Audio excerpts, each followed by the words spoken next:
Hi friends, have a nice day. இன்றைக்கி பச்சை பயிர் தோசை பண்ணலான்னு இருக்கேன் பிரேக்ஃபாஸ்ட்டுக்கு. நேற்று நைட்டே பச்சை பயிரை ஊற வச்சு வச்சுருக்கேன், நல்லா ஊறியிருக்கு. இப்போ அதை மிக்ஸி ஜாரில் எடுத்துக்கலாம். அதோட ஒரு துண்டு இஞ்சி, 3 பச்சை மிளகாய், கொஞ்சம் ஜீரகம் எல்லாம் சேர்த்துக்கலாம்.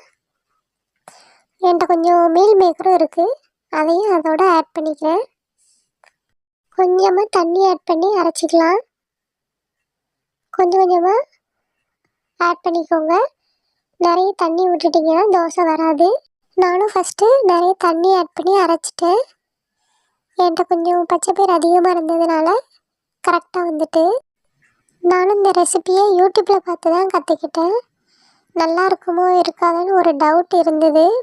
இருந்தாலும் ட்ரை பண்ணி பார்க்கலாம், ப்ரோட்டீன் ரிச்சாக இருக்கேன்னு சொல்லிட்டு ட்ரை பண்ணி பார்த்தேன். நல்ல வாசமாக நல்ல மொறுன்னு நல்லா இருக்குது. எனக்கு ரொம்பவே டேஸ்ட் பிடிச்சிருக்கு. ஏன்னா பச்சை மிளகாவும் இஞ்சியும் போட்டதுனால அதோட ஸ்மெல் வந்து நல்லா இருக்குது. சைடிஷ் எதுவும் இல்லைன்னா கூட பரவாயில்ல. குழந்தைகளுக்கெல்லாம் இந்த இஞ்சி பச்சை மிளகா போட்டிருக்கிறதுனால வெறுமனையாகவே கொடுக்கலாம். ஆனால் கொஞ்சம் சின்ன பிள்ளைங்களுக்கு கொடுக்குறதா இருந்தால் இஞ்சியும் பச்சை மிளகாவும் கொஞ்சம் கம்மியாக சேர்த்துக்கிட்டால் கரெக்டாக இருக்கும். நான் 3 பச்சை மிளகாவும் ஒரு துண்டு இஞ்சியும் போட்டிருக்கேன். நல்லா காரமாகவும் அடை தோசை மாதிரியும் இருந்துச்சு. நல்லா டேஸ்ட்டாக இருந்துச்சு. டெய்லி இட்லி, தோசை, பூரி, பொங்கல்னு இப்படியே சாப்பிட்டுட்டு போர் அடிச்சதுன்னா இந்த மாதிரி கொஞ்சம் வித்தியாசமாக ட்ரை பண்ணி பாருங்கள். ஆனால் நம்ம இட்லி தோசை சாப்பிட்றதுக்கு இது ரொம்பவே ஹெல்த்தியானது. அதனால் வாரத்தில் ஒரு நாளாவது எடுத்துக்க பாருங்கள். ஸ்டார்டிங் வேணான்னு தான் சொல்லுவாங்க யாரை கேட்டாலும். கொஞ்சம் டேஸ்ட் பார்த்துட்டாங்கன்னா கண்டிப்பாக விட மாட்டாங்கன்னு தோணுது. எனக்கு ரொம்பவே பிடிச்சிருக்கு பர்சனலாக. நீங்களும் ட்ரை பண்ணி பாருங்கள்.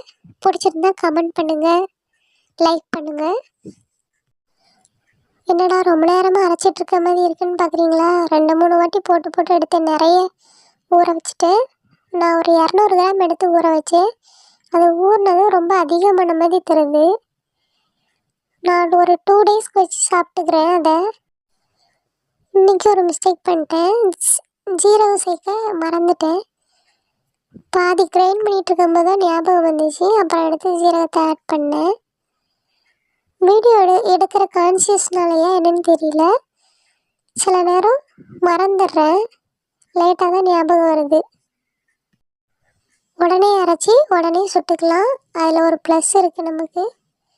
இல்லைன்னா மாவு அரைச்சி முந்தின நாளே மாவு அரைச்சி ஊற வச்சு அது பொங்கி வர்ற வரைக்கும் வெயிட் பண்ணணும். இது அப்படி இல்லை, அரைச்ச உடனே நம்ம எடுத்து தோசை வார்த்துடலாம். நல்லா மொறுன்னு உடனே கிடைக்கிது. சிம்பிளாகவும் இருக்கும். டேஸ்ட்டு பயங்கரமாக இருக்குது.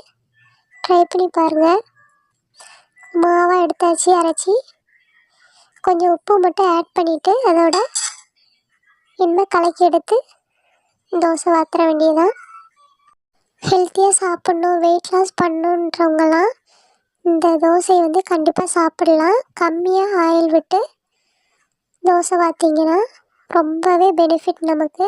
ப்ரோட்டீன் ரிச்சாக நல்ல எனர்ஜியாக இருக்கும். காலையிலேயே பசி எடுக்காது. சுகர் வந்து சாப்பிட்ணும், இனிப்பு எடுக்கணுன்ற எண்ணமே வராதுன்னு சொல்கிறாங்க இந்த தோசை சாப்பிட்டா. நீங்களும் ட்ரை பண்ணி பார்த்துட்டு கமெண்ட் பண்ணுங்கள். பாய்.